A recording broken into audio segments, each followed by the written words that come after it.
So Blessed Geza family has finally confirmed his death. Let me just read what they posted. Hans Geza family statement, 6 February 2026.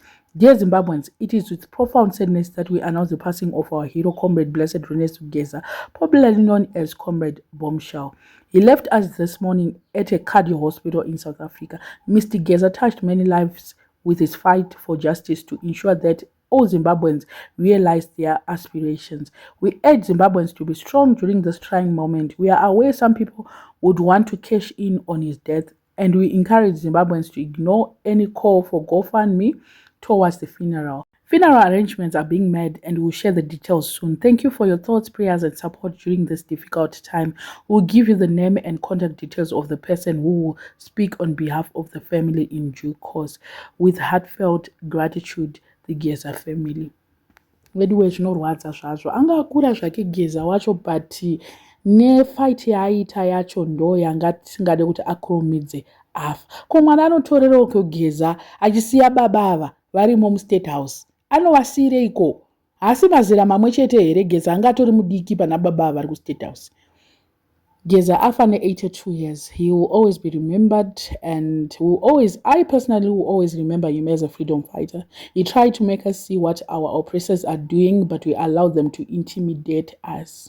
Akambotry akati ngatitei ma-shutdown machii iyo vachibva vadisa masoja vopa $50. Imagine mapurisa nemasoja achibribwa ne$50. I feel like he didn't receive the audience he deserved, but to me, he remained a legend in the Zimbabwean history. I don't know about you, but this man, he tried his best. Saka ndiani zvedu achatimirira kana zvadai so? Ndiani achafighter?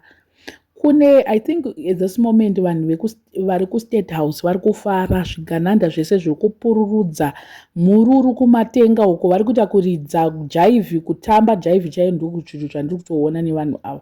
Ari pashoni ndofunga ari kuita kuti veduwe aenda taikuudzai kuti hapana action yaanoita.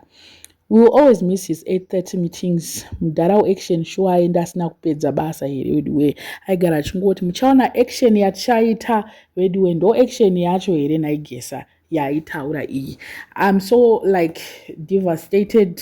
News idzi, I didn't expect news idzi because gore richitanga he told us kuti we are going to continue fighting. Tisingatoziva kuti ndo last words ndokutopedzera kumuona. Ndakauya panapa ndikatotaura ndikatoti health iyo boy here yaGeza iyi handisi kunyatsoona zvakanaka. He was fighting cancer, he was fighting diabetes at the same time. Cancer yacho yakabvepiko? I don't know. Ndaisi zvimakenza zvavo zvavanoisa izvi zvekuti munhu anozongoerekana angodonha health yake yakudai. Although zvake he was with diabetes, zvacho apa afira ku foreign land South Africa uko achitiza, he died in exile sure. Zvinhu zvacho soka government yedu ndopa unonyatsoona kuti vanhu ava vari useless.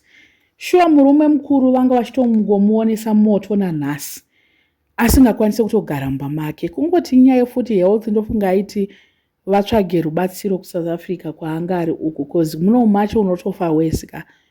Zvekensa wese munhu akatonza nekensa akasatowana mari kuenda South Africa, that's it. Hapana kutongofa kutongoteerana nevamwe because muno mumamachines acho ndo mari yacho yakadyiwa naWikinero kwai yaitaurwa ichinzi yakadyiwa naWikinero. Saka mari yekuzoti mamachine ekuzoita sei muno hamuna ende zvinotodhura more. I don't know what you guys think. Let me know in the comment section what are your thoughts. Panyaya, you are a subscriber, please make sure that you're subscribed and see you in my next video.